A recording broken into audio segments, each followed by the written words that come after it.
Obrigado, pastor Fábio. Boa noite. Levanta a mão quem não estava aqui ontem. Essa é a minha. Não roube minha Bíblia não, rapaz. Tá precisando de Bíblia? Vamos lá. É o seguinte, eu vou ter que dar uma contextualizada aqui, eu vou tentar fazer isso num tempo breve. Você que estava aqui ontem à noite, não fale nada, ok? Mas eu vou repetir aquela pergunta. Se tem um membro da igreja que está sofrendo determinadas, sei lá, está angustiado, lá no colégio a coisa está difícil, no trabalho, ele está precisando de ajuda, de conselho e tal, a quem que essa pessoa deve procurar? Qual que é a resposta? Você que não estava ontem é para você responder agora. Quem que essa pessoa deve procurar? Ou quem que geralmente a gente fala para essa pessoa procurar? Hã? Fala alto. O? Eu vou falar com sotaque. O pastor, né? É.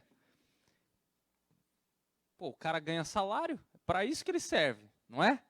Geralmente a gente pensa que o cuidado dos membros, né, aquele crescimento espiritual é responsabilidade do pastor. Mas eu creio que a Bíblia aponta para um lado diferente. A Bíblia mostra que a igreja local como um todo, é o que está escrito nesse versículo que vocês não conseguem ler, porque o púlpito está na frente, mas lá em cima vocês conseguem. Fostes chamados em um só corpo. Um só, não são vários, mas ele está falando aqui desse ajuntamento de pessoas.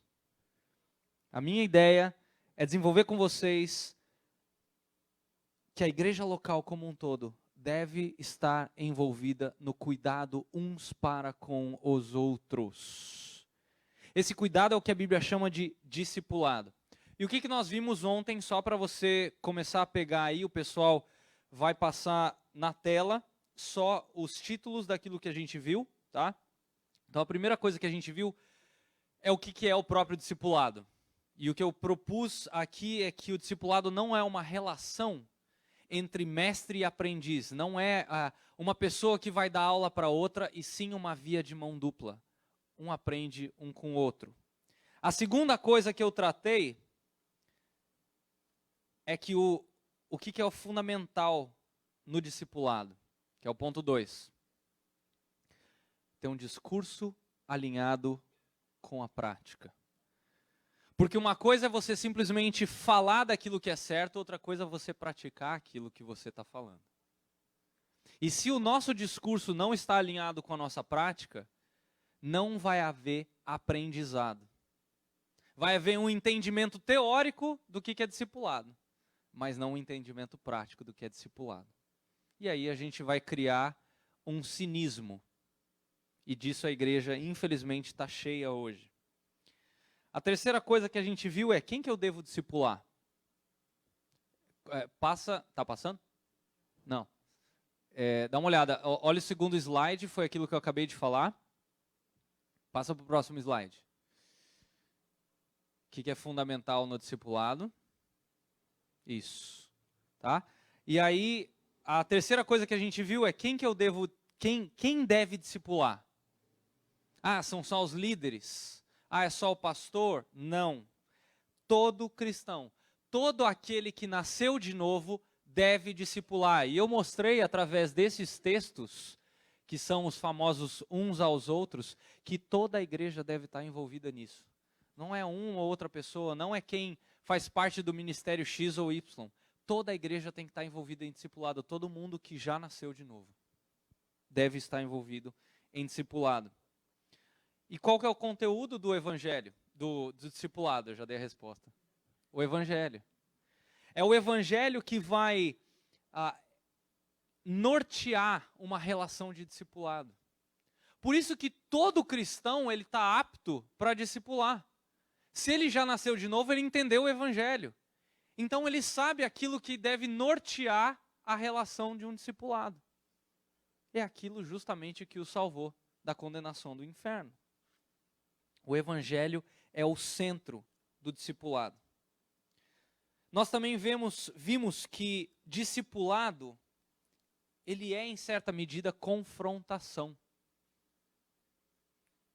Porque o discipulado, ele vai lidar com o evangelho, e o evangelho é confrontação. Nós vimos hoje no fórum, estava conversando com os jovens aqui, de que o evangelho é como o sal. Lembra que nós temos que ser sal e luz?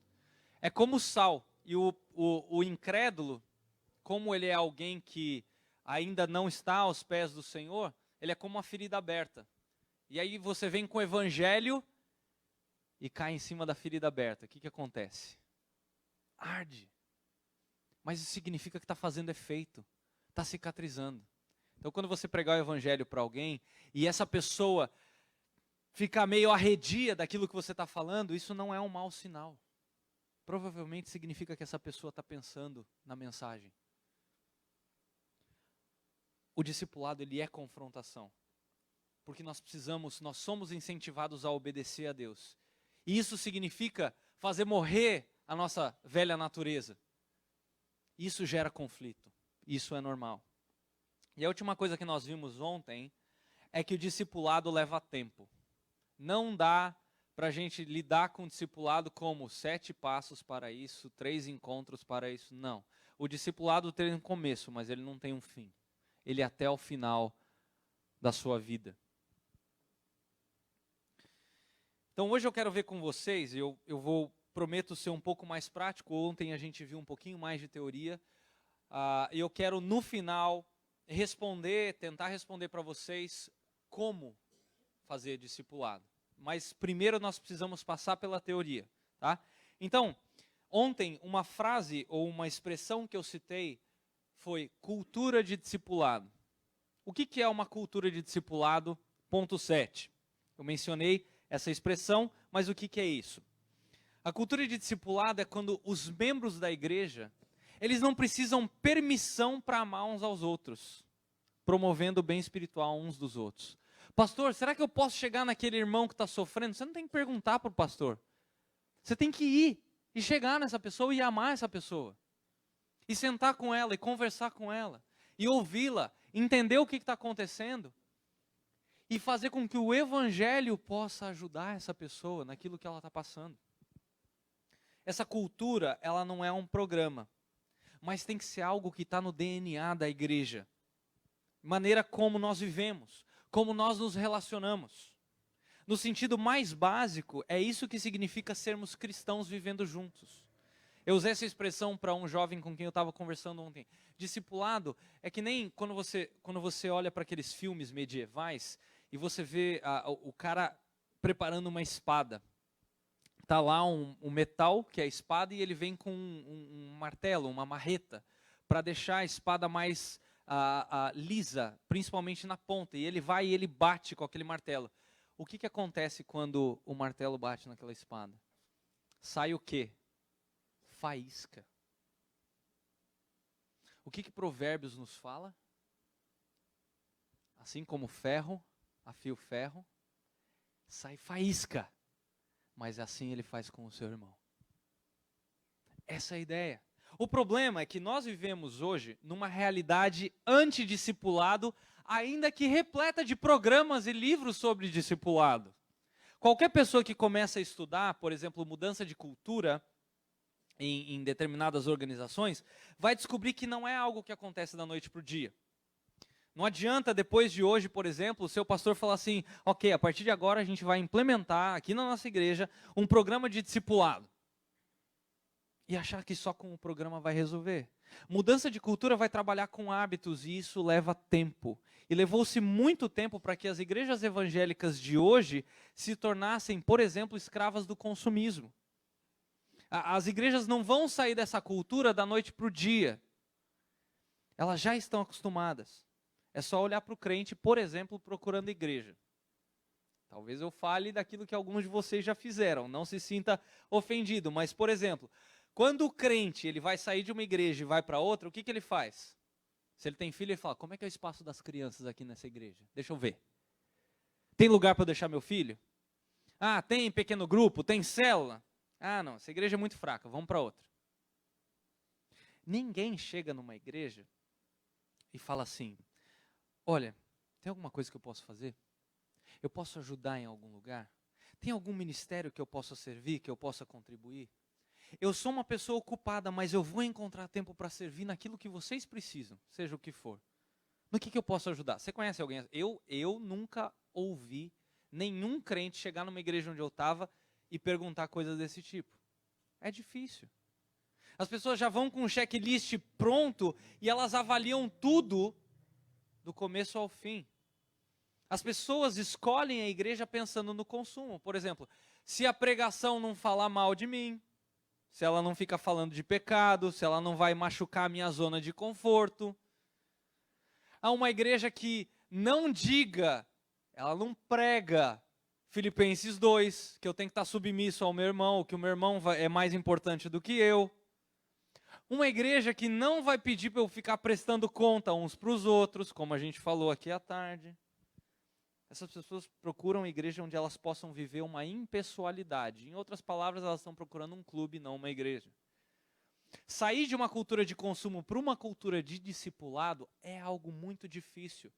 O que a cultura de consumo ela fez? Ela fez com que agregássemos ao ensino do evangelho um outro elemento atrativo. Então, o que atrai as pessoas não é mais o ato de seguir a Jesus, que é o princípio básico do discipulado. É o ato de seguir a Jesus mais alguma coisa. E é disso que o livro que o pastor Fábio falou aqui, o Comunidade Cativante, que eu coloquei para vocês na tela, ele fala do Mark Dever e do Jamie Dunlop. Olha só, volta um. Não está aí? Eu achei que estava aí. Eu tinha certeza que estava aí. Aí, tá aí. Esse livro, ele vai desenvolver a ideia de que quando a gente quer atrair pessoas para a igreja, o que a gente faz? A gente prega o evangelho, só que junto com o evangelho, porque a gente não acredita que o evangelho pode fazer tudo sozinho, a gente dá um reforço. E o que é esse reforço? Programas. A gente promove programas na igreja e a gente faz muitos desses programas. E eu não sou contra programas. Eu estou chamando a atenção para o fato de que nós não confiamos que o evangelho é suficiente. E aí a gente coloca alguma coisa a mais, geralmente um programa de afinidade. E esse livro do Dever e do Dunlop, ele nos desafia àquela pergunta que eu fiz ontem. O que reuniu um grupo aqui, ou o que está reunindo esse grupo aqui? É o evangelho? Deus não vai perguntar se a gente reuniu pessoas ou quantas pessoas a gente reuniu, mas por que essas pessoas se reuniram.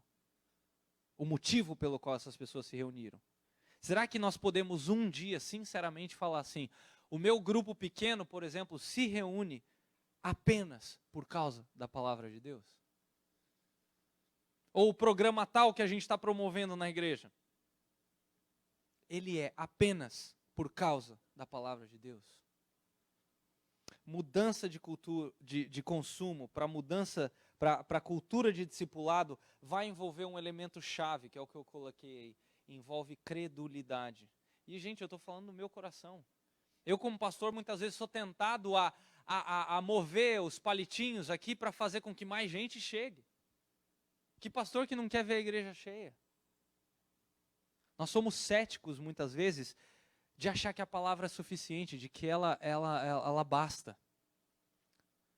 E aí que eu lembro da resposta de Lutero, quando perguntaram sobre a reforma, né? Como é que você fez tudo isso aí? O que ele respondeu que está na tela? Eu não fiz nada. Foi a palavra de Deus que fez tudo. Faz sentido? Será que nós podemos falar, as pessoas estão unidas, mas nós não fizemos nada? A palavra de Deus fez tudo. Isso é o alvo. Isso aí é a base de uma cultura de discipulado. Agora, como é que eu promovo uma cultura de discipulado? De novo, lembrando que isso não acontece da noite para o dia, ok? Mas para responder essa pergunta, a gente precisa responder uma outra pergunta. O que nós estamos priorizando na nossa pregação? Que valores nós priorizamos na nossa igreja? O que ensinamos, o que dizemos, o que vivemos, mostra que prioridade o discipulado vai encontrar. que espaço ele vai encontrar na igreja local. E o que eu quero é compartilhar algumas ideias que eu creio que ajudam a criar uma cultura de discipulado. Não é um faça esses passos e vai dar certo, mas é uma percepção, pesquisando, observando, lendo as escrituras e principalmente analisando aquilo que a própria Bíblia coloca, para poder incentivar vocês a criar essa cultura de discipulado, de maneira que você vai incentivar outras pessoas a crescerem espiritualmente, ensinando a palavra de Deus, encorajando uns aos outros a se relacionarem. E toda a igreja, um dia, quem sabe, ter essa perspectiva. Perspectiva essa que vai até o dia da gente se encontrar com o nosso Senhor. Porque aquele que começou a boa obra, vai terminá-la até o dia de Cristo. A gente precisa da palavra pregada e também precisamos da palavra vivida. E isso precisa ser o centro do que nós entendemos ser igreja. Vamos lá, algumas ideias baseadas em princípios bíblicos para a gente criar essa cultura. Primeira coisa, membresia significativa. As pessoas geralmente chegam na igreja, como eu falei, no espírito consumista. Né? É melhor receber do que dar. Elas invertem o princípio. Ou clubista, cada um no seu quadrado. Em contraste, a gente tem que mostrar biblicamente que o comprometimento com a igreja local ele é fundamental. Compromisso é uma palavra que tem que ser amiga do cristão e não inimiga. O individualismo, né, uma igreja que se parece com um clube, é dar o tiro no próprio pé. Nós fomos feitos por Deus para viver em comunidade uns com os outros. É por isso que nós somos comparados a um corpo. Tire um órgão de dentro do corpo e coloque ele numa mesa. O que acontece com esse órgão? Ele morre. E o corpo sofre. Segunda coisa. Grupos pequenos versus discipulado 1 a 1. Eu não sei o que você pensa disso. Mas tem gente que opta um pelo outro. Como eu falei aqui no fórum, grupos pequenos é uma invenção humana criada na década de 80 a partir do segmento de Alcoólicos Anônimos. Eu estou falando que isso é ruim? Jamais. Jamais. Eu não sou contra grupos pequenos. Mas, grupos pequenos ou células, o nome que vocês quiserem dar, eles podem competir com o culto público. Como lugar onde as pessoas vão ser mais fiéis. Eu não sei se isso já aconteceu aqui nessa igreja ou em alguma outra igreja que tem gente de fora aqui, eu sei. Mas acontece com frequência em muitas igrejas. Pessoas que não vão à igreja, mas não perdem um grupo pequeno. Pessoas que construíram aqueles relacionamentos ao longo dos anos e não abrem mão do grupo pequeno. Mas na igreja eles não vão. Eles não gostam da liderança da igreja. Eles não querem vir mais aos cultos, mas eles não perdem nenhum grupo pequeno. O comprometimento do cristão, ele tem que estar em congregar com a igreja, com o corpo. Cumprindo o mandamento de discipular uns aos outros, ao invés de estar compromissado apenas com o seu grupo pequeno. De novo, eu não estou falando que grupo pequeno não é uma boa ideia, pelo contrário, eu creio que ajuda muito na igreja, mas é preciso tomar um cuidado para que isso não tome, inclusive, o lugar do discipulado, que é uma ordem do nosso Senhor Jesus. E, assim, a gente precisa tomar um cuidado muito grande para que não tome também o lugar do congregar uns com os outros, como Hebreus 10 nos ensina, o mandamento, ok? Terceiro, e esse talvez seja um dos mais pesados, o modelo vem dos líderes. Essa palavra é dirigida a vocês que são líderes da igreja. As pessoas têm de ver os seus líderes investindo tempo em discipulado com os membros da igreja. Porque como a gente falou ontem, a gente aprende pelo exemplo. É assim, inclusive, que vão surgir mais líderes, futuros presbíteros, para pastorearem melhor a igreja. Assunto esse que a gente vai lidar amanhã no culto. E assim, os membros da igreja vão ver melhor o que é discipulado. É assim que o meu pastor faz. É assim que aquele líder faz. Puxa, que legal, olha que ideia boa. Quarto, frutos que se reproduzem, como eu coloquei aí. Depois que o membro começou a ser discipulado e você percebe que essa pessoa pegou a ideia, essa pessoa está crescendo com Deus, incentive essa pessoa a discipular outros. esse processo, ele não deve parar. Quem que pode discipular? Todo cristão. Todo cristão que conhece o Evangelho deve ser incentivado a discipular. Toda a igreja tem que estar envolvida. Então, a partir do momento em que aquela pessoa já pegou a ideia do que é discipular, incentiva ela a continuar a discipular outras pessoas. Quinto, estude e ensine. Aqui que a gente fica meio preguiçoso, né? Isso aqui que a gente está fazendo aqui é simplesmente um pontapé inicial a respeito do discipulado. É uma espécie de motor de arranque. Você que entende um pouquinho de mecânica sabe do que eu estou falando. Fazer o carro pegar. Mas vocês têm que estudar como igreja ainda mais esse assunto. Ler mais sobre o assunto. Leiam bons livros. Eu coloquei alguns deles aí para vocês verem. Olha só. Primeiro que eu coloquei, Plano Mestre de Evangelismo, do Robert Coleman. Muito bom o livro.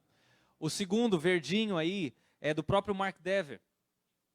Lembra, eu não sei se eu falei isso ontem, o livro do Bonhoeffer, que é o que está aqui na ponta direita em cima, ele tem esse nome de discipulado. E esse verdinho também tem o nome de discipulado, mas eles falam de coisas distintas. O livro do Bonhoeffer fala do ato de seguir a Jesus. E o livro do Dever, o verdinho, ele vai falar assim, o ato de ensinar pessoas a seguirem a Jesus. São duas facetas do discipulado. Tá? A Trelice e a Videira também é um livro fantástico a esse respeito, e ele vai falar como muitas vezes nós nos importamos muito mais com a treliça, ou seja, com a estrutura da igreja, e a gente esquece de cuidar da videira. Isso não é responsabilidade do pastor, não, é de toda a igreja. É um livro muito bom também a esse respeito. Outro livro que está aí é o próprio Comunidade Cativante, que eu falei. Esse livro aqui embaixo também é fantástico. Evangelização, do Max Stiles. E ele justamente fala de como criar essa cultura de evangelização dentro da igreja. Alguém perguntou sobre isso aqui no fórum, eu não estou vendo a pessoa. Exatamente, esse livro é fantástico para isso. E como através do evangelho, a cultura do discipulado ela existe dentro da igreja. É muito bom. Estudem, conversem sobre esses livros. De novo, nenhum desses livros substitui esse aqui, tá? Só para avisar. Mas estudem, leiam sobre discipulado. E talvez vocês criarem aqui, essa talvez seja uma sugestão,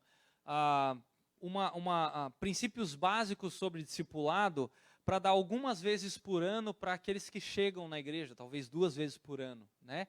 Para que as pessoas, inclusive aqueles que receberam a Cristo recentemente, são novos na fé, possam entender o papel delas como cristãs. Tá? De novo, isso não é algo apenas da agenda do pastor, é algo de todo cristão. O cristão não pode ser preguiçoso para estudar. Se Deus quisesse que a gente não estudasse, Ele não dava um livro, Ele dava uma televisão. Tá? 6. Deixe isso claro para o recém-chegado. É importante frisar aquela pessoa que acabou de chegar na igreja, que agora faz parte da membresia, que discipulado é um pilar da igreja. Não é ser só discipulado, mas também discipular, encorajar outras pessoas. Ela deve se comprometer com o corpo primariamente através do discipulado. E não com qualquer outro ministério. Mesmo que vocês estejam descabelados, precisando de um professor aqui para o ministério infantil, e aquela pessoa seja PhD em ministério infantil. Muitas vezes a gente faz isso e a gente tem aquela tendência de apagar o fogo logo. Nossa, chegou, vem cá. Você nem conhece a pessoa. Eu gostei de uma perspectiva que eu nunca tinha parado para pensar quando eu estava fazendo o meu estágio, de que para uma pessoa que chegava na igreja e estava sendo recebida como membro, não importa quanto tempo aquela pessoa tinha de cristianismo, já era batizada e tal, o presbítero que estava fazendo a entrevista com a pessoa, ele falava assim, nós temos um ministério que a gente quer que você se engaje aqui na igreja. Aí a pessoa já até assusta, né? Logo de cara, de você conhecer pessoas e deixar ser conhecido. Converse com pessoas, conheça pessoas. Conheça a sua família, essa que vai ser a sua família. Fica aí por uns 6 meses conhecendo quem são os membros da sua igreja. Fique depois dos cultos, converse, vá almoçar com pessoas.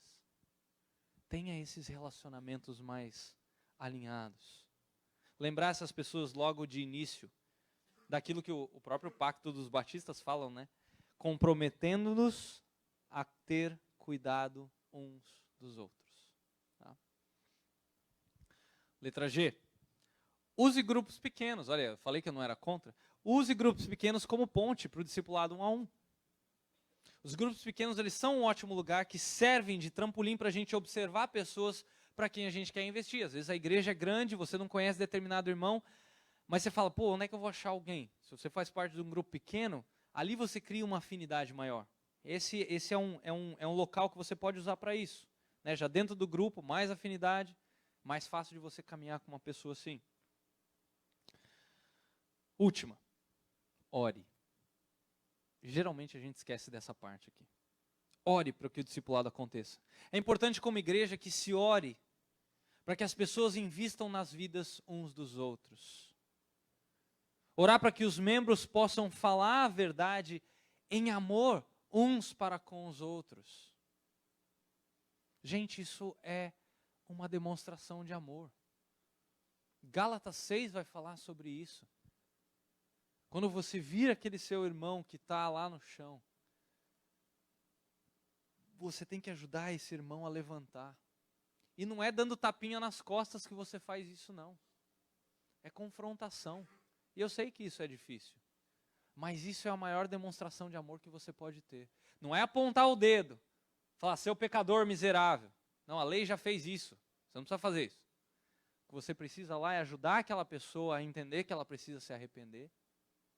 Se ela fez mal para alguém, essa pessoa tem que pedir perdão. E você vai ajudar ela a levantar, a ficar de pé. E cuidado para você não cair na mesma coisa. Mas nós temos que orar. Orar. Isso vai ajudar, inclusive, que a igreja entenda que isso faz parte da cultura da igreja. Talvez fazer isso nos cultos. Investir na vida uns dos outros. Uma coisa que eu acho que você lembra, Fábio, que a gente viu lá em Capitol Hill, é que eles oram por vários tópicos no culto de domingo à noite. Eles oram para que a igreja seja fiel na pregação da palavra. Eles oram pelas viúvas. Eles oram por várias coisas. Eles oram para que a igreja seja uma igreja firme no discipulado, no investir uns aos outros. Muito legal isso. Mas, para que essa cultura seja criada, de novo, eu quero reforçar o ponto C, onde a igreja tem de ver os seus líderes fazendo isso. Sendo modelo a ser imitado, parte integrante das suas agendas, para que isso vá entrando no DNA da igreja aos poucos. Não é fácil, não vai acontecer da noite para o dia, mas o resultado, a longo prazo, vale muito a pena. Por fim, quais são alguns obstáculos para o discipulado? Né? Por que a maioria das pessoas foge de obedecer esse mandamento de Jesus de discipular uns aos outros? Coloquei alguns exemplos aí. Primeira coisa que a maioria das pessoas fala é o seguinte, cara, eu sou muito ocupado, você não conhece a minha agenda. Hoje em dia, é impressionante, cara, não sobra tempo para nada. Todo mundo está cheio de coisa para fazer e adicionar mais 1 ou 2 momentos na minha agenda, momentos de 1 hora, cara, é impossível. Você lá em Londrina não tem o trânsito que a gente tem aqui no Rio de Janeiro. Pode esquecer. Mas essa é uma desculpa que a gente dá. Mas a gente tem tempo muitas vezes para pegar o nosso celular e ficar lá meia hora no Facebook, não tem? Ou no Twitter, ou no Instagram. Ou assistindo porcaria na televisão, ou no próprio computador. Você jovem, eu não estou falando que é errado assistir série. Mas eu ouço tanto jovem falar assim, cara, eu assisti a temporada inteira de uma vez só. Eu falei, quanto tempo você gastou fazendo isso? E fora o fato assim, o que isso acrescentou na sua vida? Sério, o que mudou você assistir a temporada hoje? Me fala, seja honesto. O que mudou na sua vida você assistir toda a série Game of Thrones? Me fala o que isso mudou na sua vida. Nada. De bom, nada. Mas eu tenho certeza que de ruim, porque eu sei que tem muita cena ruim lá, com certeza aconteceu na sua vida. Eu não estou falando que é errado, gente. Eu não estou falando que é errado você curtir cinema. Eu, por exemplo, sou fã da Marvel. Fui assistir. Mas isso não pode fazer parte da minha agenda que vai eliminar algo que é extremamente importante, que foi colocado por Deus na minha agenda, quando eu recebi a Cristo, que é o discipulado. Tem gente que fala assim, isso aí não é tão importante, não. O importante é ouvir a palavra no domingo, eu vou dar o meu dízimo, eu tomo a ceia, eu vou lá no meu grupo pequeno. Tem muitas outras coisas que são importantes. Isso aí não é, não. Eu estou fazendo as coisas que um crente tem que fazer. Outra coisa, nós usamos máscaras quando a gente vem para a igreja. E isso não é surpresa para ninguém. Por quê? Qual que é o nosso jargão? Eu acho que vocês perguntam a mesma coisa. E aí, como é que você está? Não é assim que a gente faz? Como é que vocês falam isso aqui no Rio de Janeiro? É isso aí? É a mesma coisa? Então, tá bom. É só para não dar bola fora aqui. E aí? Qual que é a nossa resposta? Pô, tudo bem. E você? Mas por trás dessa resposta tem o quê? Talvez tenha um conflito familiar gigante acontecendo. Talvez o nosso casamento está em briga. Eu estou completamente distante dos meus filhos ou dos meus pais. Mas qual que é a resposta? Não, tudo bem. E você? Tem uma máscara gigante aqui. Ó. Por quê? Porque existe um medo enorme da gente se abrir e de ficar pensando, nossa, o que as pessoas vão falar de mim? As pessoas vão começar a fofocar. Detalhe, fofocar é pecado, tá? Vão começar a falar e logo na igreja. Tiago 5 vai falar para a gente confessar os pecados uns aos outros. Isso deveria acontecer no relacionamento de discipulado. É com essa pessoa que você tem que se abrir e dividir os fardos, como o pastor Fábio falou, a ideia da prestação de contas. Dessa pessoa te cobrar de lutas e dificuldades que você tem. Óbvio, você não vai chegar na primeira vez que vocês estão fazendo discipulado e já despejar tudo. Vai levar tempo. Até essa pessoa, até a máscara ir caindo, a ponto de depois de 5, 10 anos, aquela pessoa olha para você, ela já sabe, tem alguma coisa errada. Porque aí ela te conhece bem.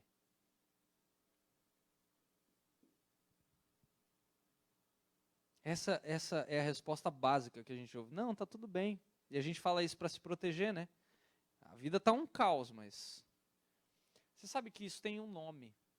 A Bíblia chama isso de temor a homens. Tem um outro livro fantástico para você ler sobre isso, é justamente o tema do livro, né? Quando pessoas são grandes e Deus é pequeno. E o livro vai tratar sobre o temor a homens. Se você tem dificuldade de se abrir, de tirar a sua máscara, leia esse livro. Ou seja, todos vocês, assim como eu, leiam esse livro. Porque todo crente sofre disso. Tá? E o triste é que isso permeia uma congregação, geralmente a maioria das congregações, que deveria viver no poder do Evangelho nessas horas. Outro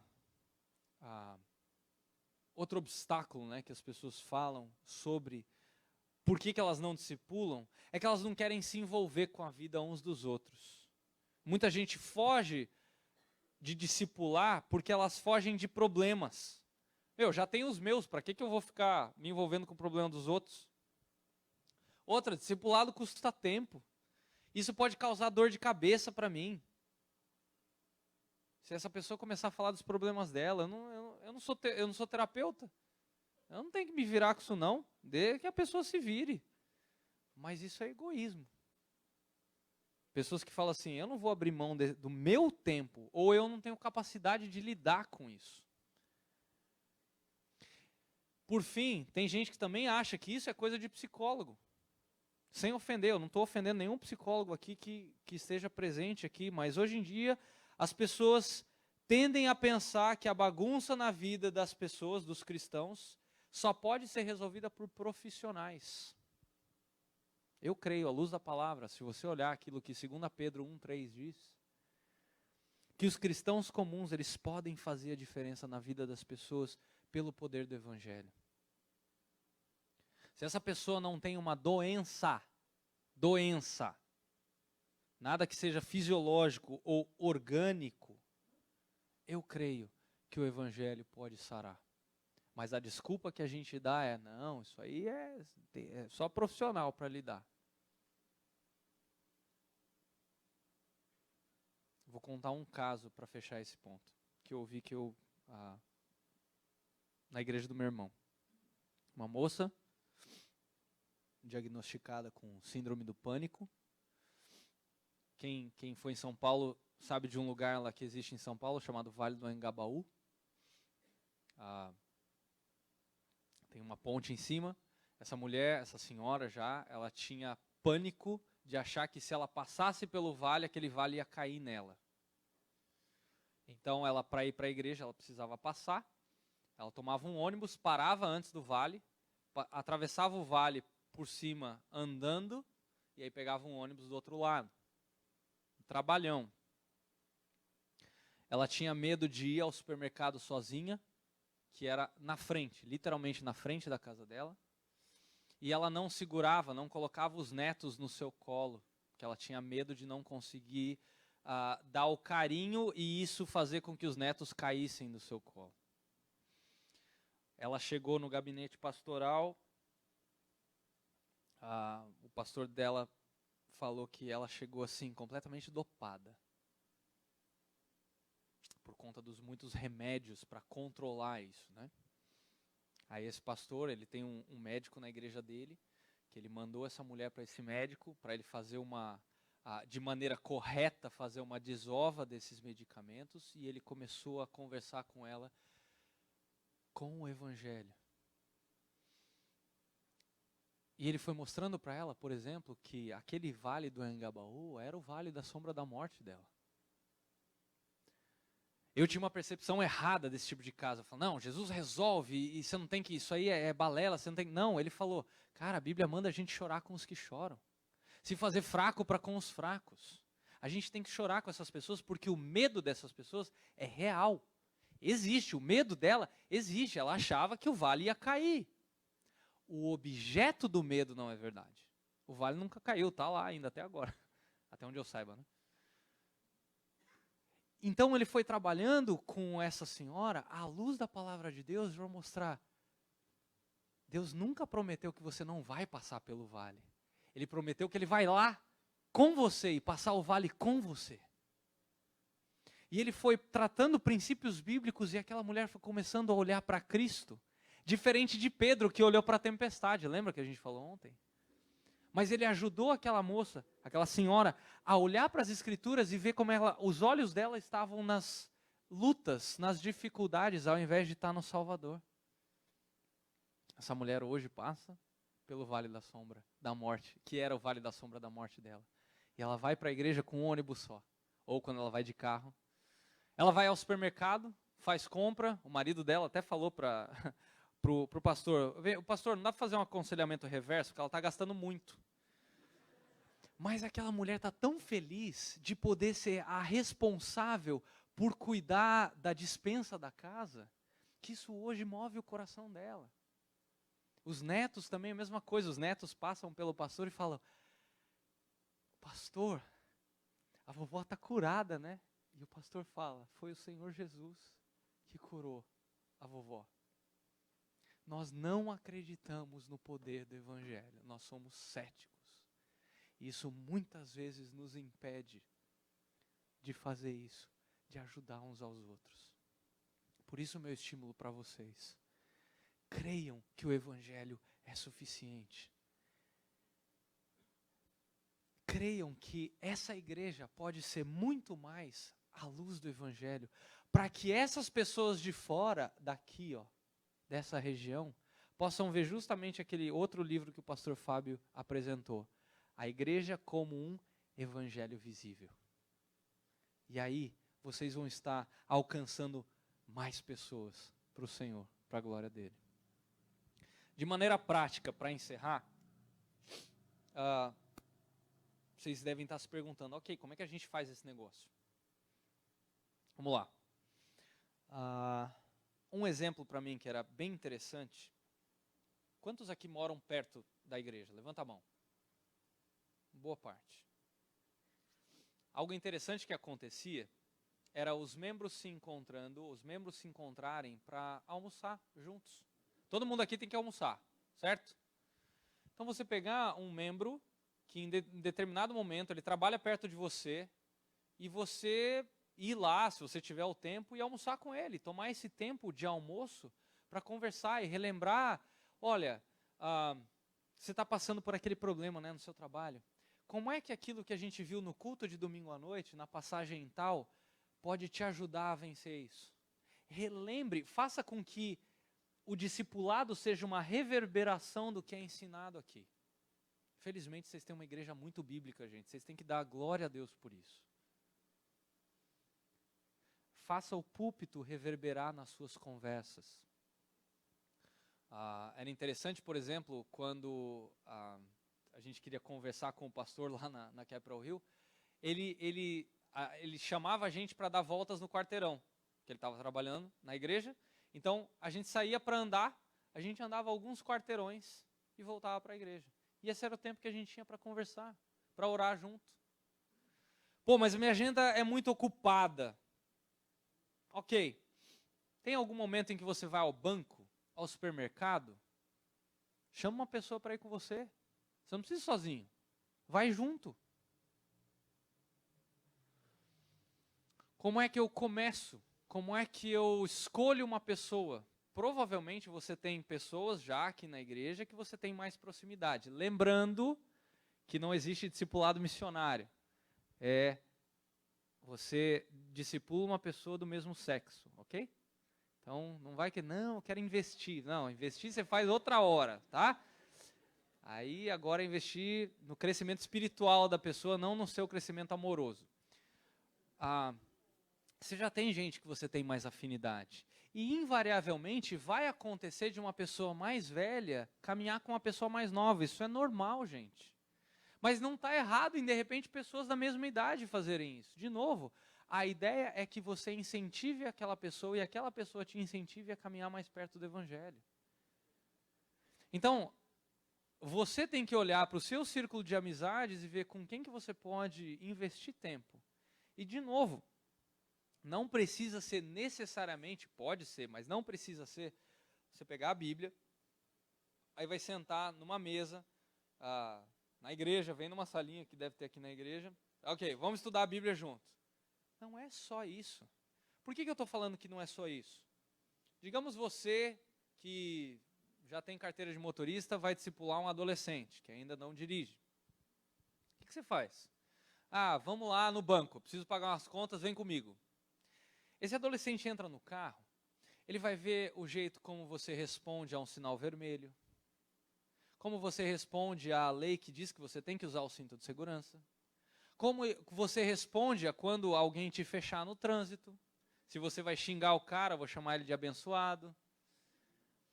Ele vai perceber como é que você trata o caixa do banco, se está demorando ou não. E ele está aprendendo com isso. Ao mesmo tempo, você vai estar percebendo como é que ele lida com, às vezes a fila do banco está longa e de repente ele fala, nossa, que droga. E aí a sua resposta vai falar assim, então, isso significa que a gente tem mais tempo para conversar. Olha que legal. De repente Deus proporcionou essa fila para a gente ter inclusive mais tempo. Eu quero saber o que está acontecendo lá entre você e seu pai. Por que vocês não estão se falando? E aí vocês dois vão aprendendo um com o outro sobre essas realidades do Evangelho de um coração transformado. E vocês vão incentivar um ao outro a caminhar mais perto de Cristo. É óbvio que vai ter momentos em que você vai parar tudo e você vai abrir a Bíblia e você vai olhar para um texto.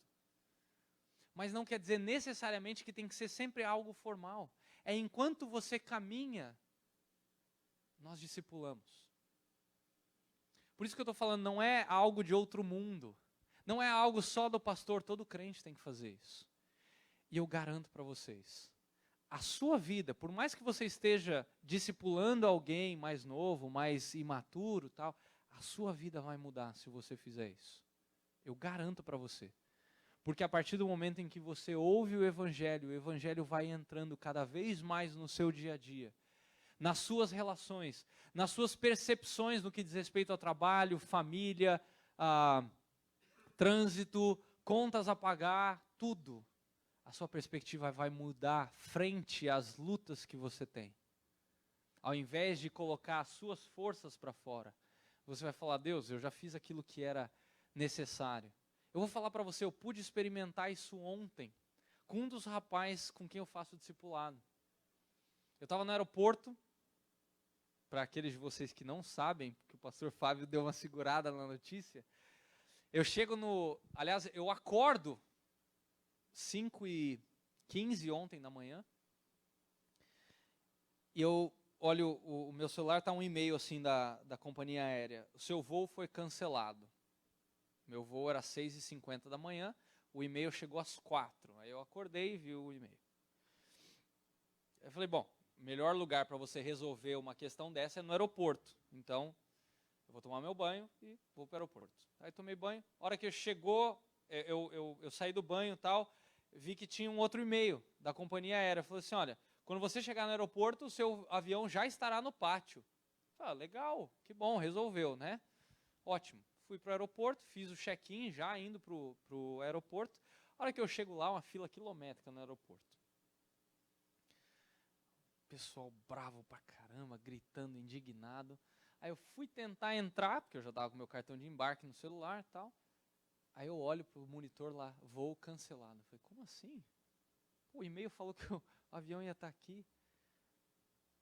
Aí eu fiquei na minha, falei, bom, eu tenho que pegar uma fila aqui, né? Aí peguei a fila lá atrás e fiquei esperando. Agora, pensa em 100 e tantos passageiros tentando resolver um problema, cada um tem o seu problema. Como é que os ânimos estavam? E aí, um colega meu, que já estava próximo da hora de decolar, né? Ele mandou uma mensagem, aí, tudo certo? Ele falou, não, cara. Eu falei para ele, não, o voo foi cancelado, tá dando uma confusão e tal.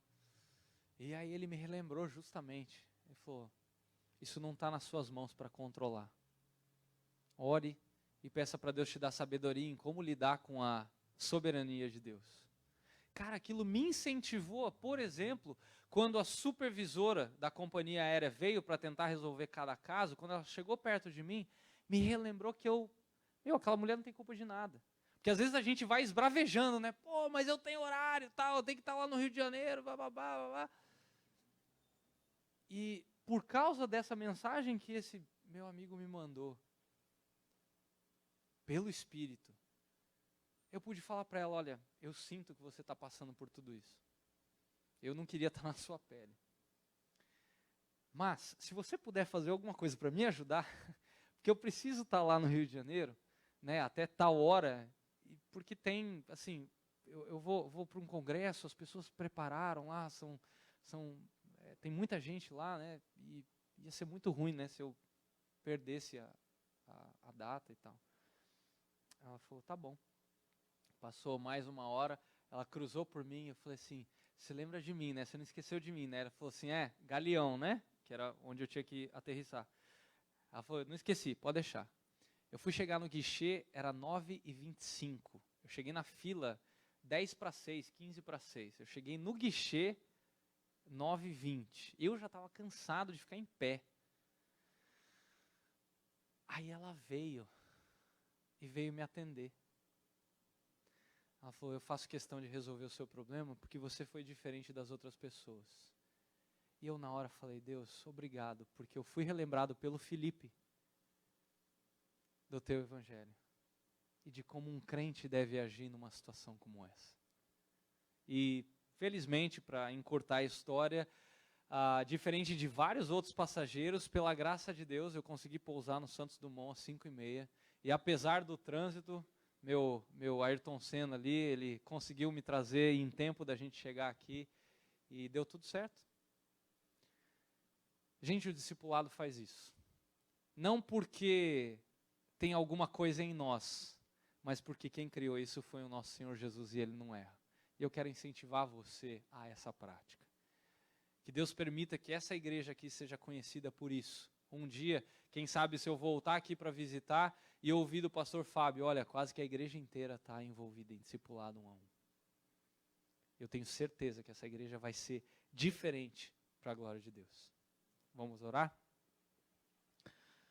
Querido Deus, muito obrigado, porque o Senhor nos deu algo precioso, que é a ideia de nos relacionarmos uns com os outros em amor.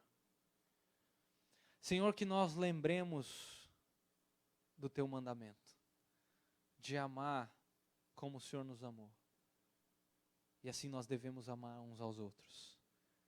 E a maior demonstração de amor que um crente pode ter pelo outro é ver Cristo sendo forjado nessa pessoa.